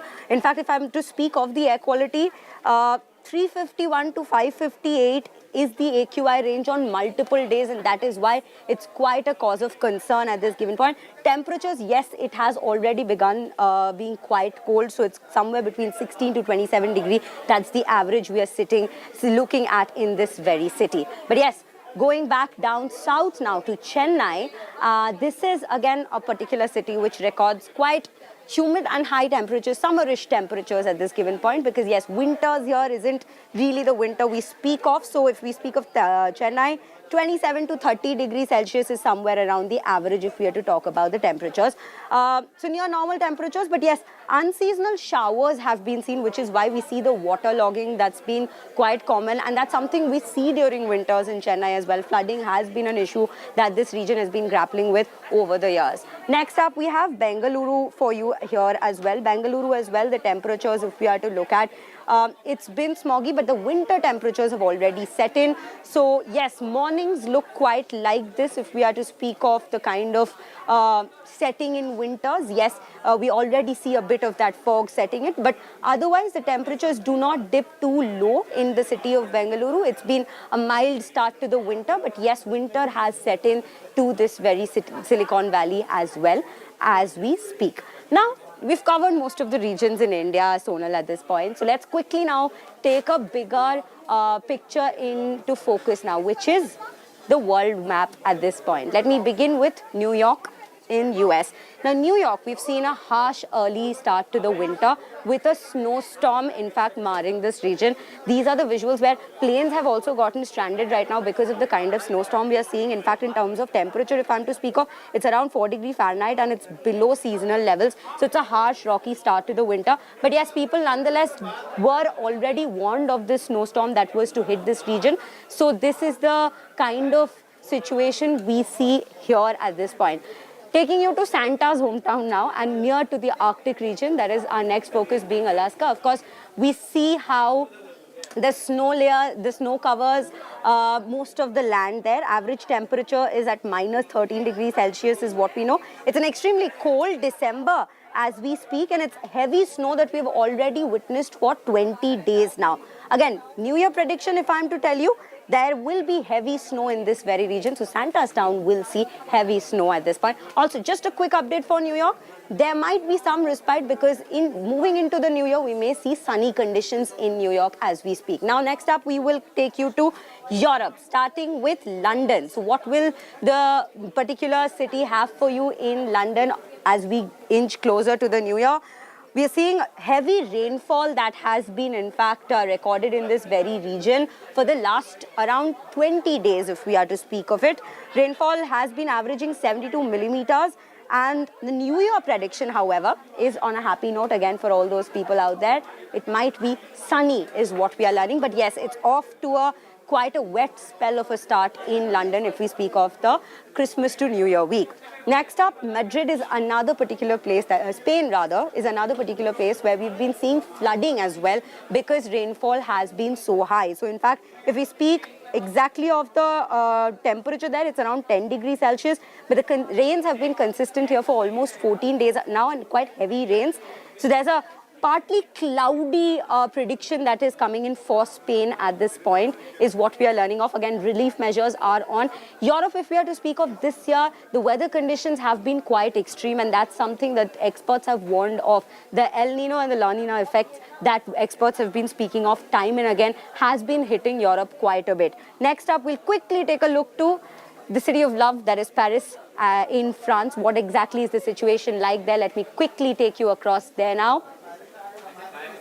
So in Paris, France, we will be seeing highs of 5 degrees Celsius and lows of 0 degrees Celsius with the rainfall averaging around 87 millimeters is what we are learning.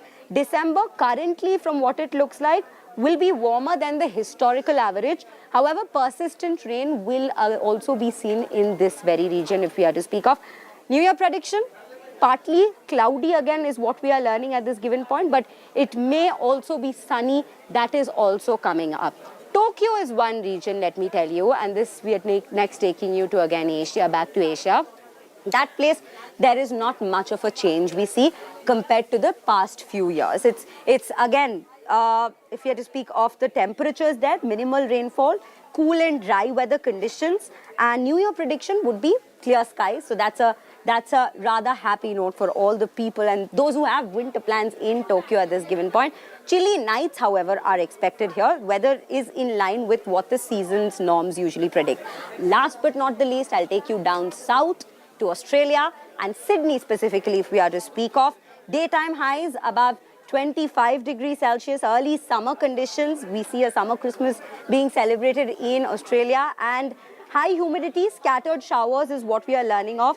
highs would be between 24 to 26 degrees Celsius, but then the warm contrast is to northern hemisphere. That's what we see usually in Australia. But again, it's a rather happy note for all those who have trips planned to Australia for these very few days. So it's a warmer note that we are ending this very global weather snapshot on. Sonal, back to you. This is what the year end looks like entering into 2026, speaking of the weather. All right, so if we had to make a pick, then maybe Paris and Tokyo, that's your pick. But if your flight will take off, that is, because the visibility here in the capital, at least at most of North India, is very, very low. Thanks so much, Shreya, for joining us with the very latest. But let's end on more holiday chatter. As we approach 2026, the prominent destination across India is seeing a huge influx of tourists. No surprises there. But this time, what's different is from Srinagar to Manali to Goa, people are running to these cities to celebrate New Year's. But a lot of these places have put measures in place. In fact, a lot of religious tourism also happens this time of the year. But this time around, all these places have said, please do not come. We cannot take the influx anymore. Take a look at this report. We'll see you tomorrow. Bye-bye.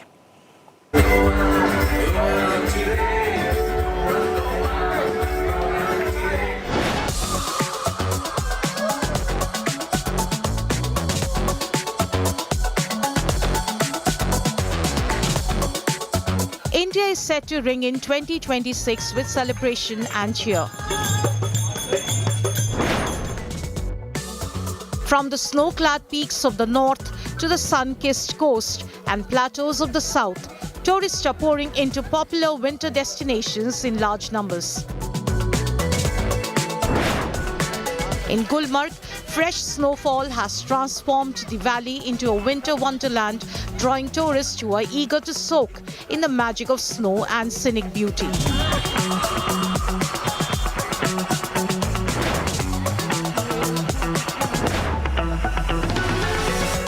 Valley has not seen, it has not been a great 2025 for Kashmir tourism for obvious reasons, incidents that happened and shattered the tourism season. So the last hope of the tourism industry was snowfall. It has snowed considerably. As you could see, there's a wide blanket of snow everywhere, giving it an absolutely mesmerizing look.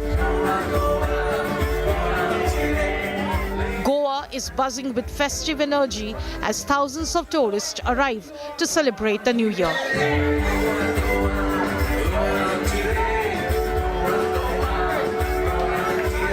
With packed beaches and vibrant nightlife, authorities are on high alert, urging visitors to party responsibly. हम यहाँ पे मतलब picnic के लिए आए थे, लेकिन बहुत जगह हम घूमे, लेकिन यहाँ का सबसे बड़ा और फेमस बीच है कोलकाता बीच. मतलब हमने अभी तक टीवी में देखा था, लेकिन अभी लाइव देखा है. इतनी स्मूथ सैंड है कि हम बता नहीं सकते. In the east, the Darjeeling Hills are offering postcard perfect views. Mountain lovers and foreign tourists are enjoying the crisp weather and breathtaking glimpses of the majestic Kanchenjunga.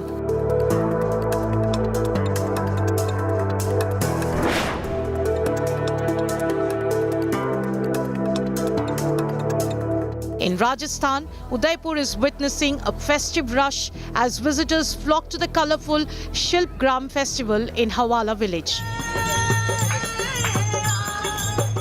With nearly 99% of hotels, homestays and resorts already booked, the city is gearing up for a grand New Year's Eve.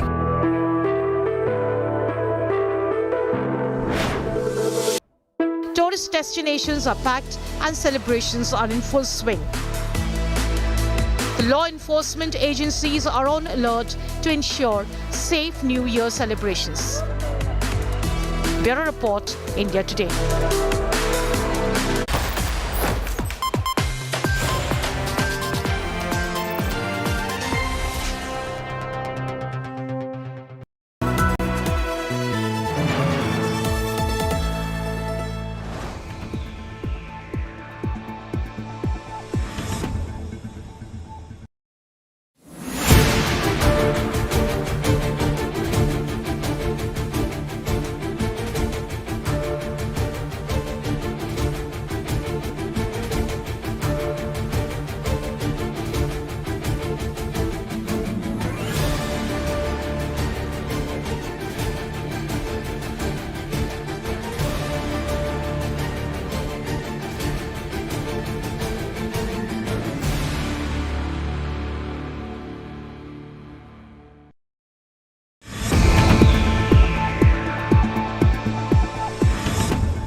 Hi, Sana here with a quick AQI update. Delhi 406, Mumbai 164, Kolkata 177, Bangalore 145, Chennai 172, Hyderabad 156.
Co-powered by India First Life, promoted by Bank of Baroda. Co-powered by Bison Panel, one board, infinite uses.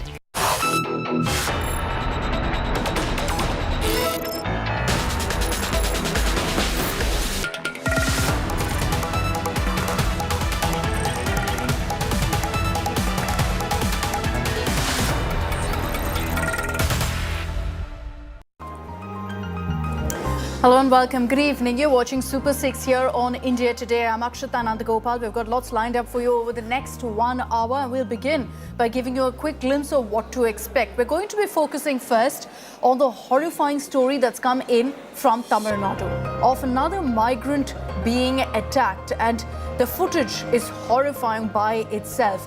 Nothing can justify this kind of hate. 4 minors involved in this crime are now behind bars, but they're seen hacking this man, relentlessly shooting it and then releasing it as a reel. We're going to be getting you details of this crime, of who these monsters were and why they committed such a gruesome act. Also coming up on the show, while we speak of the Vijay phenomenon, we've seen that play out over the weekend with his mega audio launch that took place in Malaysia.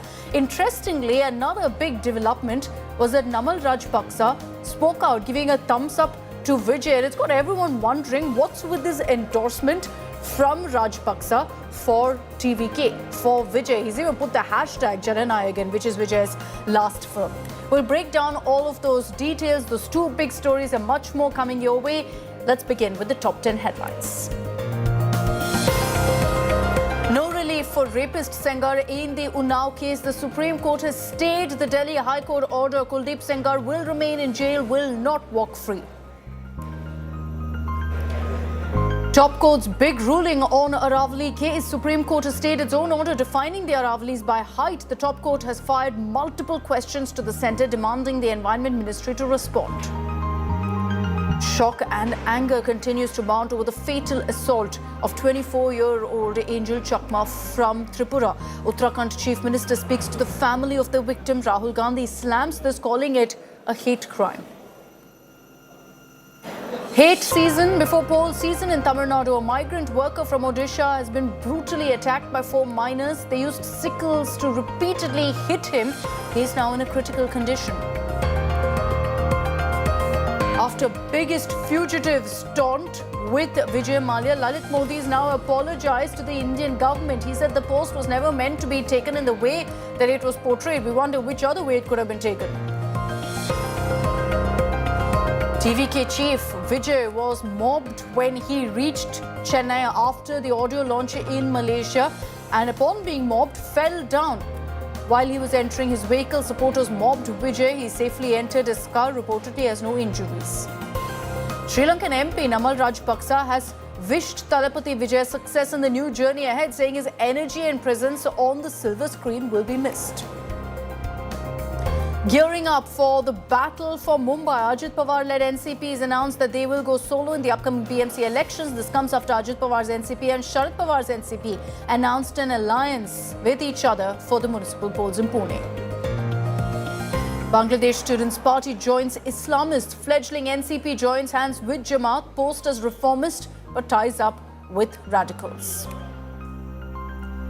Donald Trump hosts Ukrainian President Volodymyr Zelensky at his Mar-a-Lago estate in Florida. Both leaders struck an optimistic tone, saying a peace deal is closer than ever. They did, however, acknowledge several issues over territory and security guarantees. In a horrifying hate attack, a migrant was targeted again, this time in Tamil Nadu.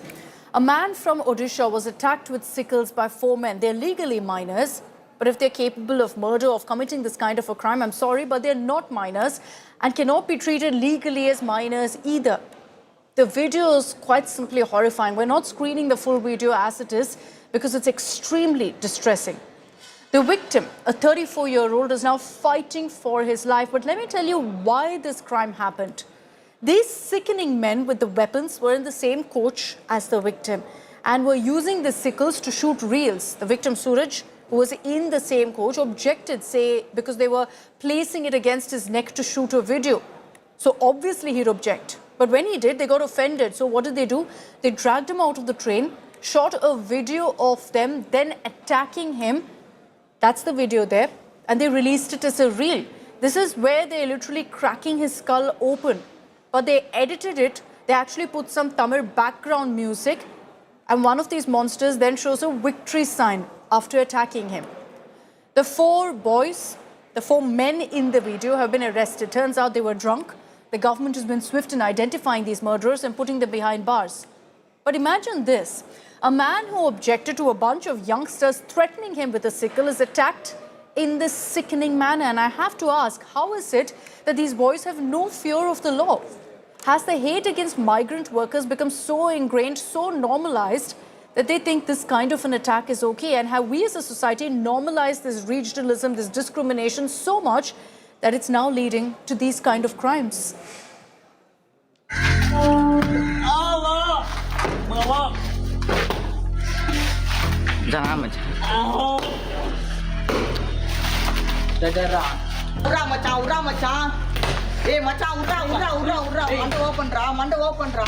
Attacked with a machete. Stabbed with a knife. Youth verbally abuse a migrant worker who's seen begging for his life.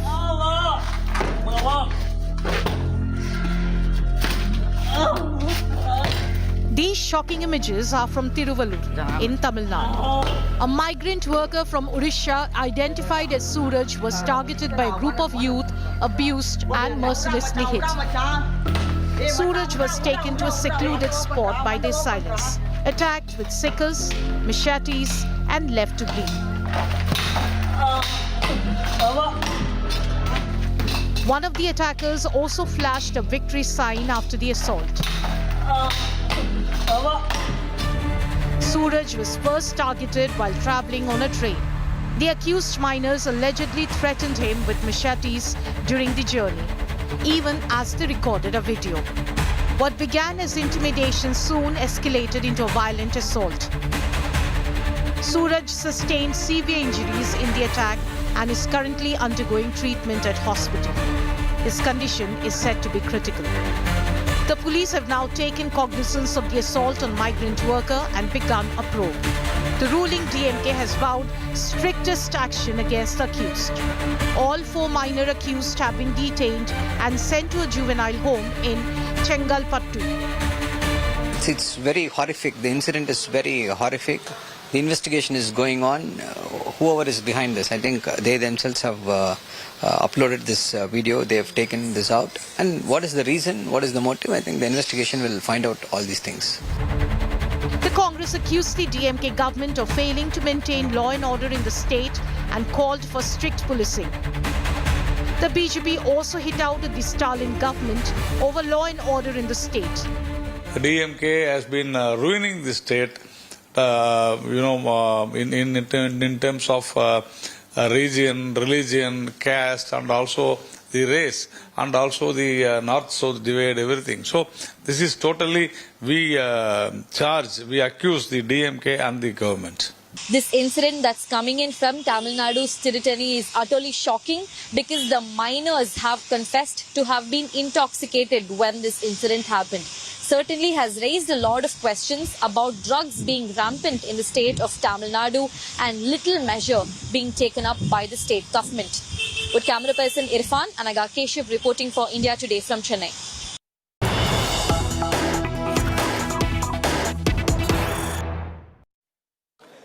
And there's endless politics also over the migrant workers' attack. Now, EPS has lashed out at the DMK over this. You've got Edappadi Palaniswamy saying this is utterly shameful and that those who, in fact, the hands that should be holding school books are now wielding machetes. That's the statement that's come in from the AIA DMK as they've called out this particular incident and highlighted the fact that these are minors who are involved in this particular crime. Now, EPS, in fact, is blaming the DMK, saying that this is a result of lawlessness in the state. As we get you all of, in fact, those reactions, at this point, we can tell you that EPS has also reacted, saying that those who should be holding school books are now wielding machetes. EPS has therefore put the blame on the DMK government, saying Tamil Nadu has been pushed into such a barbaric state. And so these are the reactions that are coming in. Remember that the 4 accused in this particular case, they've been taken into custody. The police have also confirmed that they were in an inebriated condition. But politics playing out as expected, considering we're months away from an election. Anaga Keshav is joining us live from Chennai with more details on this. Anaga, political reactions trickling in. What is the DMK government really saying about what transpired?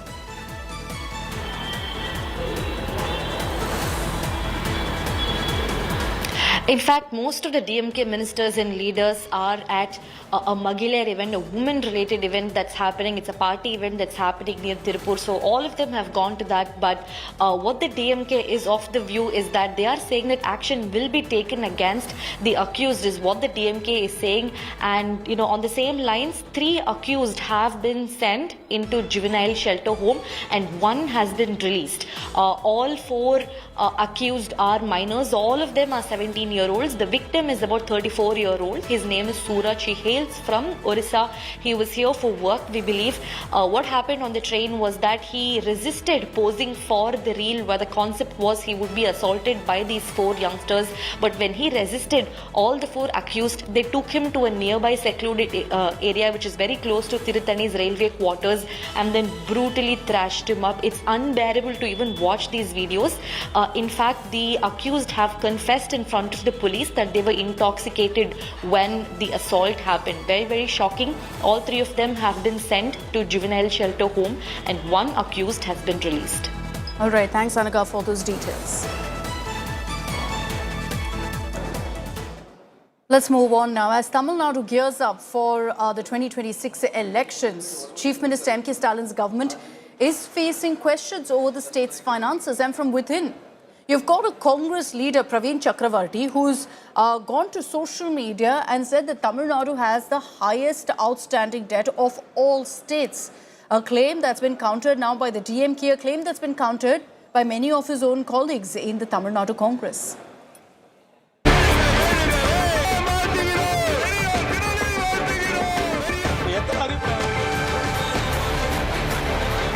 As Tamil Nadu gears up for the 2026 assembly polls, the MK Stalin government is facing questions over state finances.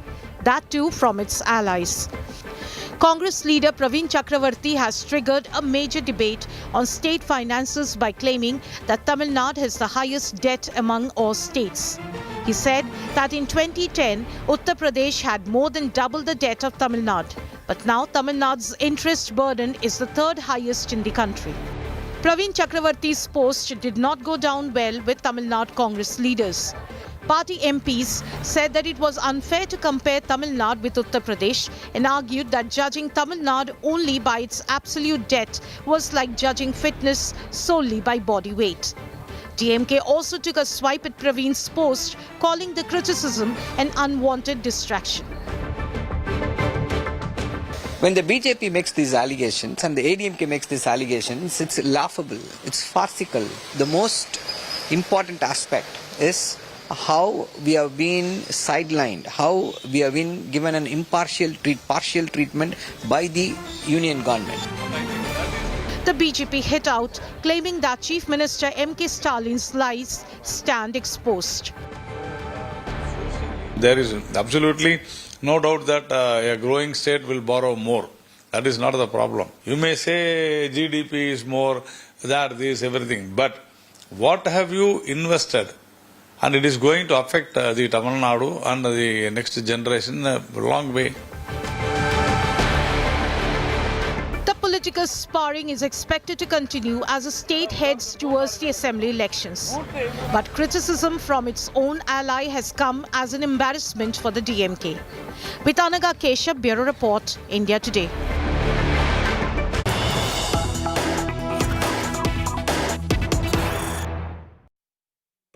Now, after Congress's Praveen Chakravarti called out the Tamil Nadu government, the DMK government, over rising debt, you've now got the Tamil Nadu Congress officially distancing themselves from the remark.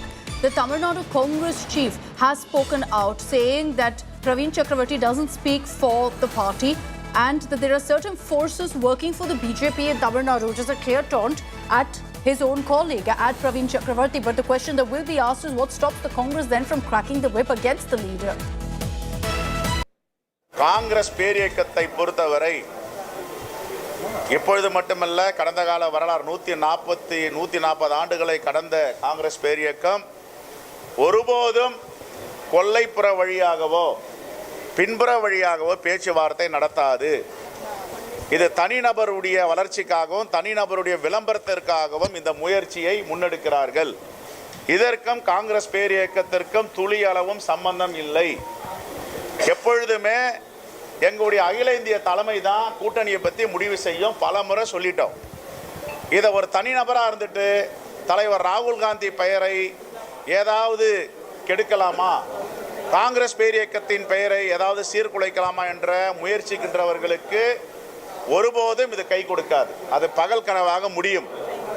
என்னை பொறுத்தவரை காங்கிரஸ் பேரியக்கம் தெளிவாக இருக்கிறது. India கூட்டணியோட கூட்டணி பலமாக இருக்கிறது, எஃகு கோட்டை போல் இருக்கிறது. இதை யாரும் பிரிக்க முடியாது.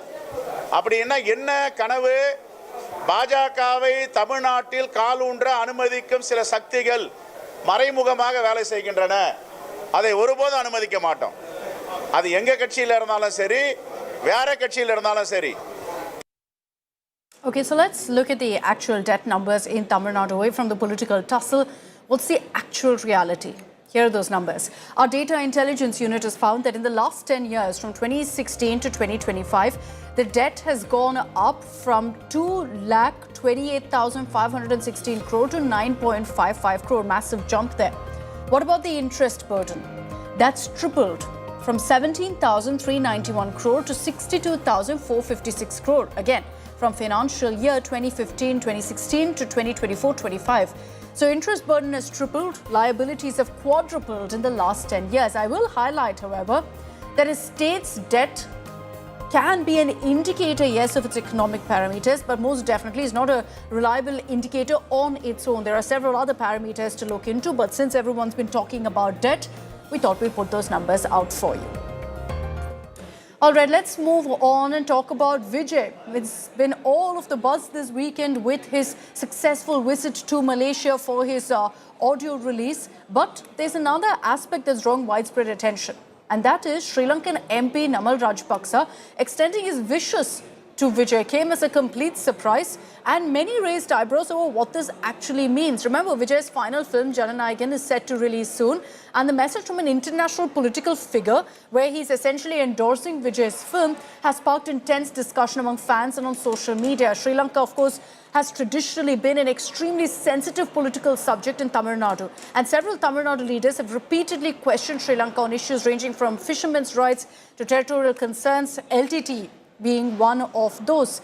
And this praise comes just when, we're a few months away from Tamil Nadu elections. And so there will be questions about whether this also means a setback for Vijay. I want you to listen in to exactly what the TVK chief had actually said on the Sri Lankan government on Kachativu a few months ago.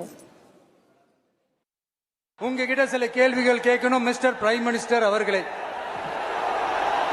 நம்ம தமிழ்நாட்டு மீனவர்கள் கிட்டத்தட்ட ஒரு 800 பேருக்கு மேல இலங்கை கடற்படையால தாக்கி அழிக்கப்பட்டிருக்கிறாங்க.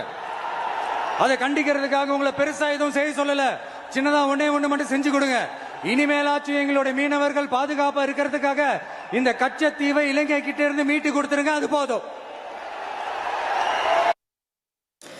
Okay, let me open this up to kind of understand what this actually means. Shekhar Iyer, senior journalist, is with us on this broadcast. We have Dr. Sandeep Shastri, political analyst, and Ramakrishnan Rajagopal, who is a BJP leader, but joining us this evening in the capacity of a retired IAS, former Home Secretary in Jayalalitha's government from 2011 to 2013.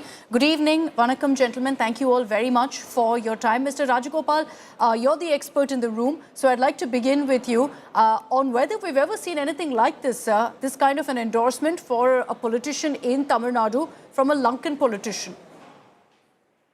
Well, maybe it's the first time. It was always there for MGR, but that was at a different time when we were actually supporting the Tamils in Sri Lanka. But now I think any praise from the Sri Lankan side for Vijay is going to be a liability for Vijay, because the Tamils are definitely agonized about the way the atrocities were committed on the Sri Lankan Tamils in 2009, and I don't think this is going to help Vijay at all. See, Jayalalitha took a very clear stand against the Sri Lankan government's actions of 2009 when she came to power in 2011. She maybe had taken a different stand in 2009, but when she came to power in 2011, she decided that